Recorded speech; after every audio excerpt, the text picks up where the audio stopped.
Good Wednesday evening, Southeast Texas. Looks like tomorrow may be the start of an extended period of above normal rainfall across the area. Our forecast for tomorrow calls for a 70 to 80% coverage out ahead of a possible line of showers and storms.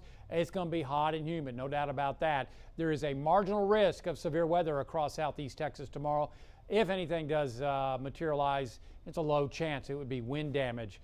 So tomorrow looks stormy, a 70 to 80% coverage out ahead of the line. It's going to be hot and humid.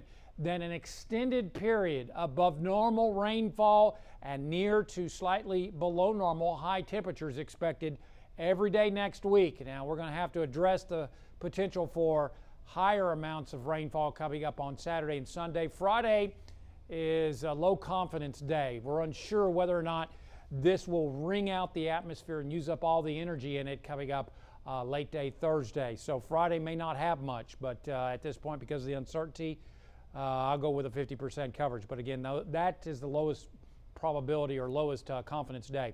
The weekend could be higher than what I have because we've got a tropical wave moving through the southwest Gulf, and that is probably going to sling even more moisture our way and tropical moisture. So we may have to increase our rain chances. But for now, until we see how this is going to interact with the land masses of Central America and what happens and what's left as it gets in the Gulf will dictate our rain chances coming up Saturday and Sunday. And just above normal rainfall. Normally it's about 30 to 40% coverage. We'll do that and better coming up Monday, Tuesday, and Wednesday of next week. So right now we are watching a front up into North Texas, and that front is generating a small chance of showers and storms between Tyler and Lufkin, but they are headed southeastward. So we're going to be watching later on this evening. May see some showers and storms try to move on in towards the lakes area.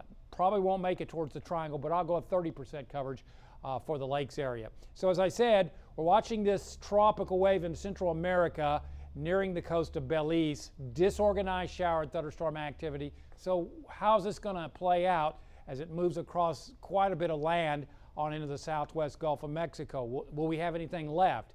That's the big question. Regardless, Hurricane Center brings us on into the southwest Gulf of Mexico Friday and then heads towards the northwest, maybe Saturday, Sunday over the weekend, moving ashore into Mexico. They give it a 30% probability. Modeling shows weak low pressure trying to develop, hugging the coastline, so this is not going to be a big system, certainly not a strong system.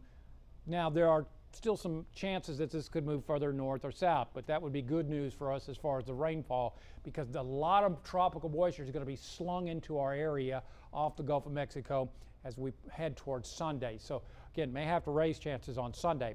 Regardless, this evening we'll go with a 30% coverage in the lakes area, as you can see, and it dies before it ever gets to the triangle. It's going to be a warm, humid night across the area, like that's a big surprise. And then for the first half of the day, it looks mainly dry, warming up. And look what happens after about 2 or 3 o'clock in the afternoon in the lakes area if this modeling is correct on timing. And it may not be, but I think it's doing a decent job.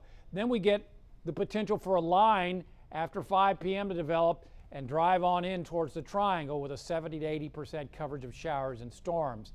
Why is this happening? Well, high pressure is weakening, moving on out, and we're watching a trough of low pressure move on in, dive on into our area as we head in towards late day tomorrow, and that'll drag that cold front into our area. So how much rain are we talking about?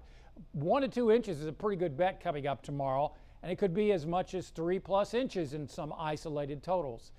On the Gulf of Mexico tomorrow, looking at slightly choppy seas around 2 to 3 feet in your coastal marine forecast. We'll see southwest winds at 10 to 15 knots. Water temperature is up 88 degrees now. Our forecast tonight, partly cloudy, warm and humid. We'll go with a 30% coverage lakes with lows in the 70s to near 80.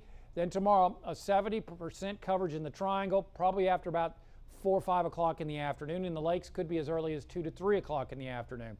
Highs ahead of the shower and thunderstorm activity are going to be hot, mid-90s across the area. So a stormy day on Thursday, and then Friday is the big question mark in my mind. Again, will we have these storms be strong enough just to zap all the energy out of the atmosphere? So Friday could be quiet. Then we got to see what happens in the Gulf. how much moisture is going to be slung our way off the Gulf of Mexico coming up on Sunday. So we may have to raise chances there. But because of the uncertainty, we don't know what we're going to be playing with until this gets out of off the coast of the Yucatan Peninsula and gets into the Gulf of Mexico and heads northwestwards, we think. So that's another big question mark. Then for the first half of next week, we should normally see about a 30 to 40% coverage. We're going to do that and better coming up the first half of next week. Deficit as far as rainfall is 9+ inches, 9.6 something, I believe. So this is a good way to work on that rainfall deficit. So every day has got at least a 30 to 40% coverage of shower and thunderstorm activity, maybe a little drier as we head towards late next week. That's the way things look in my mind at this point. Download our app, follow us on Facebook and Twitter, and as always, there's more weather at 12newsnow.com. Stay safe and have a fantastic evening.